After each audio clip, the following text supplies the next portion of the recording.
Hi friends, welcome back to our channel. నేను మీ కృష్ణని బొమ్మ. అందరూ ఏం చేస్తున్నారు? నేనైతే చాలా అంటే చాలా బాగున్నానండి. మీరు కూడా బాగుండాలని మనస్ఫూర్తిగా కోరుకుంటున్నాను. ఈరోజు ఏంటంటే చిన్న మినీ లాగ్ అయితే స్టార్ట్ చేశాను మీకోసం.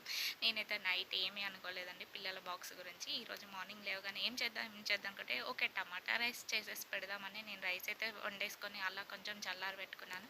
కొంచెమే అనుకోవచ్చు, కాకపోతే ఈరోజు నేను టిఫిన్ కూడా ఏం ప్రిపేర్ చేయలేదు. అందుకోసమే కొంచెం 2 గ్లాస్ రైసెస్ కడిగి బియ్యం అయితే కడిగి రైస్ కడిగి వండేసి అలా పక్కన అయితే చల్లారి పెట్టుకున్నాను. ముందుగా అయితే ఒక బౌల్ తీసుకొని ఆయిల్ అయితే వేసేస్తున్నానండి. ఆయిల్ కొంచెం హీట్ అయ్యాక అలాగే మీరు కూడా ఏమేమి చేస్తారో మీ పిల్లలకి కొంచెం నాకైతే చెప్పండి అబ్బా కామెంట్ బాక్స్లో. ఎందుకంటే పిల్లల బాక్స్ గురించి మార్నింగ్ లేగానే పెద్ద టెన్షన్ అయిపోతుంది.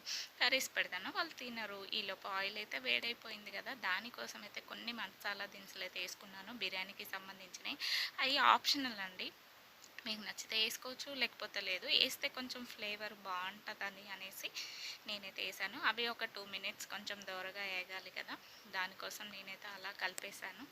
అవి కొంచెం దోరగా వేగాక కొన్ని పోపు దినుసులు అయితే వేసుకున్నాను. అదేనండి పచ్చెనపప్పు, ఆవాలు, జీలకర్ర ఇవన్నీ కలిపి ఉంటాయి కదా, అవన్నీ విడివిడిగా వేస్తారు కొంతమంది. నేనైతే అన్నీ కలిపి ఒక బాక్స్లో పెట్టుకుంటాను. ఏమైనా త్వరగా కర్రీ చేయాలనుకున్నప్పుడు అదే దొరకడం ఇబ్బంది అయిపోతుందని కలిపేసి పెట్టుకుంటాను. ఆ రెండు కొంచెం దోరగా వేగాక అందులోకి అయితే పచ్చిమిర్చి అండ్ ఆనియన్స్, కరివేపాకు యాడ్ చేయాలి. నేను కరివేపాకు కూడా వేస్తాను. పచ్చిమిర్చి అని ఇవి వేసాను. ఈలోపు కరివేపాకు ఒక పక్కన కనిపిస్తుంది కదా, దాన్ని మూత తీయాలి. ఫోన్ నేనే పట్టుకొని వీడియో తీస్తున్నాను. ఇంకా మా వాళ్ళైతే లేవలేదు ముగ్గురు. ఎందుకో ఈరోజు మార్నింగ్ పిల్లల బాక్స్కి సంబంధించి ఒక చిన్న మినీ లాగ్ తీద్దామనేసి ఒక పచ్చిమిర్చి అయితే వేసాను. ఈ మూడు కొంచెం దోరగా అయితే మగ్గాలండి. ఒక 2 or 3 మినిట్స్ అవి అన్నీ కొంచెం లైట్గా మగ్గాక ఒక స్పూన్ అల్లం పేస్ట్ అయితే వేసుకోవాలండి. చాలా బాగుంటుంది ఫ్లేవరు. ఆ అల్లం పేస్ట్ అనేది పచ్చి వాసన పోయిందాకా మగ్గాలి కదా, అందుకోసమే నీట్గా మొత్తం అయితే కలుపుతున్నాను. కలిపేస్తే ఒక 2 or 3 మినిట్స్ మగ్గితే సరిపోతుంది. ఈ రెసిపీ అనేది చాలా ఈజీ కదండి, ఆల్మోస్ట్ అందరికీ తెలిసే ఉంటుందని అనుకుంటున్నాను.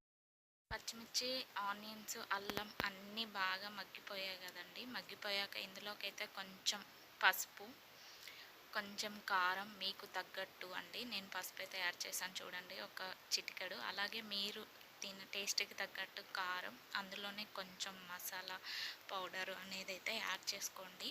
ఎందుకంటే చాలా బాగుంటుంది. ఎవరెవరు ఎంత తింటారో కారం తెలియదు కదా, అందుకోసమే ఎవరి టేస్ట్కి తగ్గట్టు వాళ్ళు. నేనైతే స్పూన్నర వేసుకున్నాను, ఎందుకంటే ఆల్రెడీ పచ్చిమిర్చి వేసుకున్నాను కదా. కారం ఎక్కువ అయితే మళ్ళీ పిల్లలు తినలేవరు. ఇవి మొత్తం అయితే బాగా మగ్గాలండి.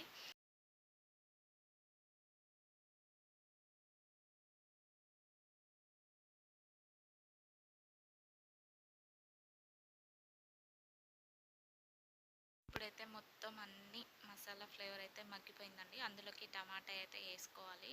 చిన్నవి అయితే ఒక 4 తీసుకోవాలండి, పెద్దవి అయితే వద్దు. ఎందుకంటే నేను 2 గ్లాసెస్ రైస్ తీసుకున్నాను కాబట్టి 4 టమాటా తీసుకున్నాను.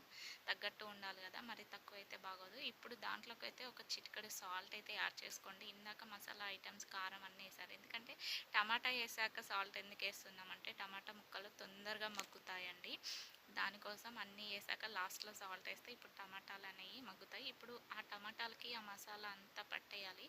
ఒక 2 or 3 మినిట్స్ కొంచెం మూత పెట్టేసి ఉంచేసుకుంటే టమాటా ముక్కలు మెత్తగా మగ్గిపోతాయి.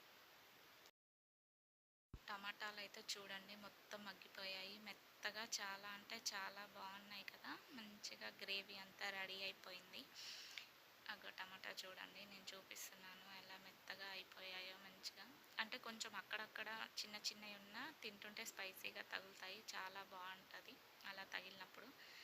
ఇలా అనగానే చిత్తగా అయిపోతుంది కదా. ఇప్పుడు మనకు కావాల్సిన గ్రేవీ అయితే రెడీ అయిపోయింది. ఇందులోకి రైస్ యాడ్ చేసుకోవడమే. ఆల్రెడీ వండి పెట్టుకున్న చల్లారి పెట్టుకున్న రైస్ అయితే ఇప్పుడు ఆ గ్రేవీలో యాడ్ చేసుకొని కలుపుకోవడమే అండి. నేను ఫోన్ అక్కడ పెట్టి రైస్ వేస్తున్నా కదా, నాకు వీడియో తీయడం అవ్వట్లేదు, నేనే ఫోన్ పట్టుకొని. అందుకే మీకైతే రైస్ వేసేది కొంచెమే తీసాను. మొత్తం నేను కలిపాకైతే మళ్ళీ మీకు చూపిస్తాను. ఆ గ్రేవీలో రైస్ వేసుకొని కలుపుకోవడం అండి. ఫైనల్గా మన ఎమ్మి టమాటా రైస్ అయితే తయారైపోయింది. ఇందులో ఫైనల్గా అయితే కొత్తిమీర యాడ్ చేస్తే చాలా బాగుంటుందని, కానీ నేను అన్ఎక్స్పెక్టెడ్గా చేశాను కాబట్టి నా దగ్గర ఫ్రిడ్జ్లో కొత్తిమీర అయితే లేదండి. టేస్ట్ అయితే చాలా అంటే చాలా బాగుంటుంది. మీరు కూడా ట్రై చేసి ఎలా వచ్చిందో కామెంట్ బాక్స్లో కామెంట్ చేయండి. ఆల్మోస్ట్ అందరికీ తెలిసే ఉంటుంది.